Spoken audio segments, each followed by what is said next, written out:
खबर सीमांचल के सभी साथियों का बहुत बहुत स्वागत है। आप और हम में से बहुत सारे लोग सिविल सर्विस में जाना चाहते हैं। बिल्कुल आइए, लेकिन तैयारी कैसे करें, गाइड कौन करेगा आपको, इसके इजी टिप्स क्या हैं, क्या पढ़ें नहीं पढ़ें, कितने घंटे पढ़ें, ये आपके लिए जानना बेहद ज़रूरी है। उसके बाद आप मिशन और विज़न को तय कीजिए। तो आज हमारे साथ रितु सोनी जी हैं, जो बीपीएससी क्वालिफाई की हैं और गाँव से निकल करके शहर पहुँची हैं और अब एक अधिकारी बन करके लोगों की सेवा करेंगी। तो उनसे हम जानते हैं कि सिविल सर्विस में कैसे लोग जा सकते हैं, किस तरह की तैयारियां करनी पड़ती है, उसके लिए बेसिक चीज़ें क्या है। जी, सिविल सेवा के लिए बेसिक चीज़ें ये है कि आप NCERT 6 to 12 को पढ़ें, बार बार रिवीजन दें, सारे subject geography, history, polity, art and culture, current affairs, ये सारी चीज़ों को कवर करें। अगर आप ग्रेजुएशन कर चुके हैं तब आप अपनी तैयारी को शुरू कर सकते हैं। आप अपनी तैयारी को बिल्कुल शिद्दत के साथ करें। करंट अफेयर्स पर बहुत फोकस दें, क्योंकि करंट अफेयर्स का वेटेज भी काफ़ी ज़्यादा है। बिल्कुल। और सब्जेक्ट सिलेक्शन के बारे में बताइए। जी, मेरा मानना है कि आप उन्हीं सब्जेक्ट को अपने ऑप्शनल के रूप में चुनें जिनमें आपकी रुचि हो। आप सिलेबस को देखें और अपना जो आपका एक एटीट्यूड है उस सब्जेक्ट को लेकर के। जैसे मैं अपनी ही बात करूं तो मेरा सब्जेक्ट ज्योग्राफी था और मैं ज्योग्राफी से मेरा ग्रेजुएशन और पीजी भी हो रखा है, तो मैं उसके लिए काफ़ी सहज थी। फिर मैंने सिलेबस को देखा तो मैं उसके लिए काफ़ी अपने आप को सहज महसूस पाई, तो इसलिए मैं ज्योग्राफी को अपना ऑप्शनल के रूप में। मतलब सब्जेक्ट आप वही चूज़ कीजिए जिसके बारे में आपको जानकारी पहले से हो, ताकि स्कोर ज़्यादा लाने में आपको आसानी हो और मेहनत कम करना पड़े आपको। देखिए, मेहनत तो करना पड़ेगा, क्योंकि आप एक सिविल सेवा की तैयारी कर रहे हैं, तो मेहनत तो आपको करनी ही पड़ेगी। आप सिलेबस को देखें, सिलेबस के अकॉर्डिंग आप अपने नोट्स को क्रिएट करें, नोट्स बनाएं, या फिर क्या कहते हैं, आप उस सिलेबस के अकॉर्डिंग आप अपने चीज़ों को इकट्ठा करें। पहले सोर्सेज इकट्ठा करें, देन नोट्स बनाएं। तो इस तरह से आपका एक ऑप्शनल तैयार हो जाए। तो कोचिंग का कितना बड़ा इम्पोर्टेंस रहता है इसमें, सिविल सर्विस की तैयारी में?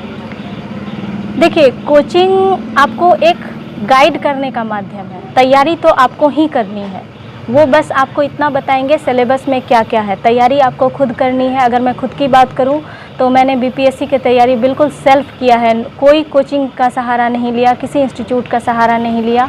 मैंने सेल्फ से इसकी तैयारी करी और इंटरव्यू के लिए काफ़ी मॉक्स दिए थे। इंटरव्यू की तैयारी मैंने काफ़ी मेहनत किया। इंटरव्यू के लिए मैं 2-4 न्यूज़पेपर पढ़ लिया करती थी डेली, उसके शॉर्ट नोट्स भी बना लिया करती थी।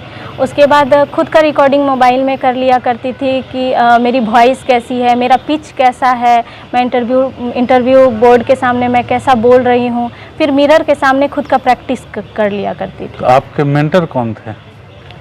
मेरे मेंटर की बात करें तो मैं अपने मम्मी पापा को मानती हूँ। अच्छा, उन्होंने ही आपको इस क्षेत्र में आने के लिए प्रेरित किया? जी, उन्होंने ही मुझे इस क्षेत्र में आने के लिए प्रेरित किया। और मैं जिस इलाके में हूँ, जो मेरी जन्मभूमि है, यहाँ मैंने काफ़ी समस्याएं देखी है। फिर मैं ये सोचती थी कि इन समस्याओं को दूर कौन करता है। तो ये चीज़ें मेरे अंदर थी कि इन समस्याओं को दूर करने वाला कोई तो होता होगा। फिर मैं उनके बारे में जानकारियाँ इकट्ठी की, फिर मैं इस क्षेत्र में आगे बढ़ी। अच्छा, तो इसका मतलब ये है कि सिविल सर्विस सिर्फ किताबों के जरिए आप नहीं कर सकते हैं, आप में एक जज्बा होना चाहिए। जी, बिल्कुल, आपके अंदर जज्बा होना चाहिए। अगर आप सिविल सेवा में हैं या नहीं भी हैं, फिर भी हम सभी में एक ये नैतिक जिम्मेदारी तो होनी ही चाहिए कि हम आसपास के चीज़ों को काफ़ी सजगता से देखें, उन्हें समझें। अगर हो सके तो हर संभव प्रयास करें कि वो चीज़ें, जो कठिनाइयां हैं, जो समस्याएं हैं, वो दूर हो जाए। तो एक एटीट्यूड तो होना ही चाहिए। अगर आप सिविल सेवक बनना चाहते हैं तो वो एटीट्यूड, पॉजिटिव एटीट्यूड तो होना ही चाहिए। लेकिन आज के दिन में ज़माना डिजिटल मीडिया का है, सोशल मीडिया का है, इसका आप कितना पॉजिटिव यूज़ कर रहे थे? और इलाके के बच्चों को अक्सर ये मतलब हिट किया जाता है, स्ट्राइक कराया जाता है कि भाई आप सोशल मीडिया ही यूज़ करेंगे तो सिविल सर्विस कहाँ से करेंगे, शॉर्ट बाउंड्री ही खेलिए आप। जी, अगर मैं खुद की बात करूँ तो मैं व्हाट्सएप, फेसबुक, इंस्टाग्राम, इन चीज़ों से काफ़ी दूर थी। काफ़ी दूर मतलब सोशल मीडिया का मैंने बिल्कुल भी प्रयोग नहीं किया जब मैं तैयारी कर रही थी।